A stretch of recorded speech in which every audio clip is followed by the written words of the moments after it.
আজ আমি বানাবো কুমড়ো ডাঁটার দুর্দান্ত স্বাদের একটি রেসিপি। কুমড়ো ডাঁটা দিয়ে তো অনেক ধরনের রেসিপি খেয়েছো বন্ধুরা, কখনো কিভাবে ট্রাই করেছো?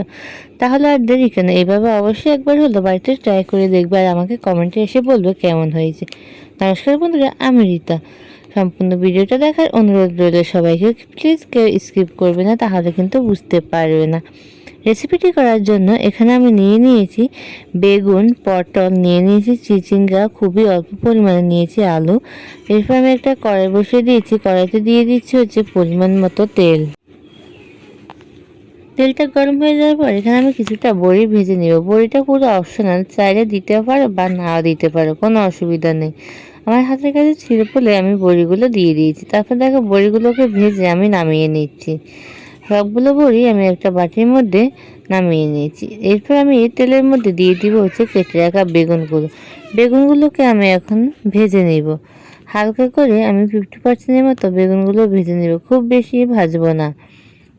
এরপর দেখো বেগুনগুলো ভাজা হয়ে গেছে, এখন আমি নামিয়ে নিচ্ছি।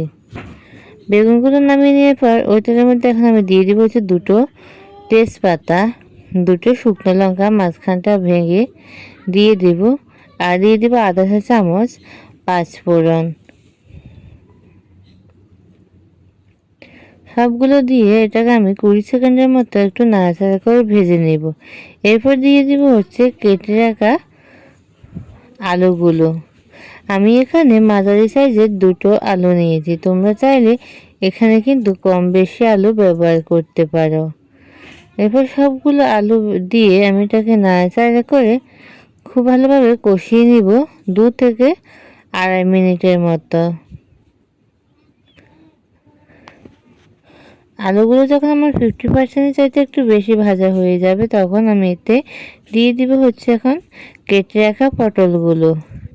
দিয়ে দিচ্ছি কেটে রাখা পটল। এখানে আমি দুটো পটল ব্যবহার করেছি। পটলগুলো দিয়েও আবার একটু নাড়াচাড়া করে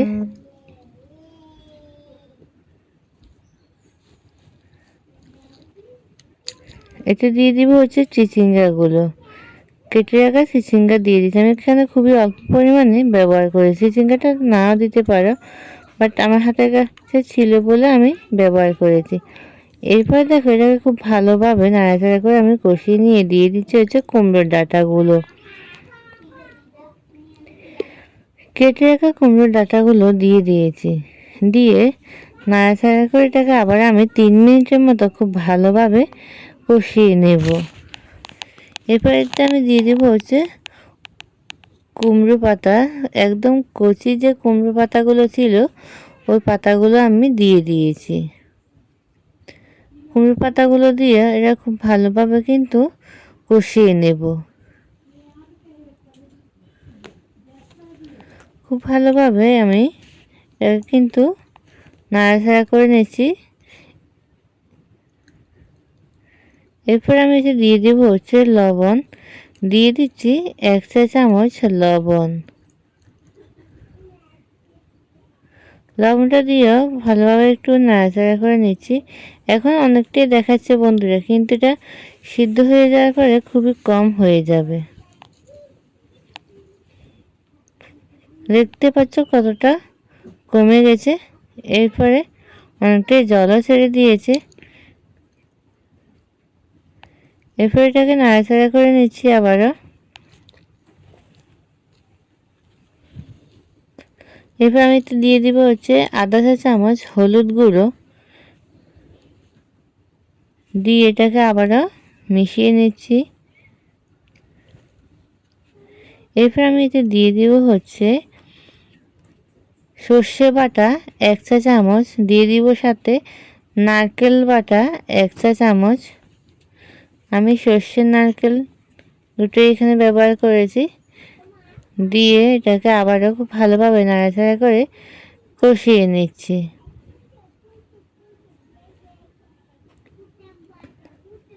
একদম লো টু মিডিয়ামে রেখে আমি কিন্তু রান্নাটা করে নিচ্ছি।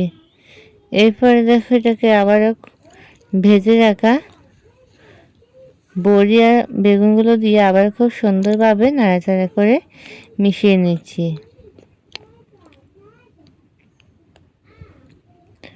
এর সাথে ভেজে রাখা পটল সব কিছুই দিয়ে দিয়েছি। খুব ভালোভাবে এটাকে কিন্তু কষিয়ে নিচ্ছি।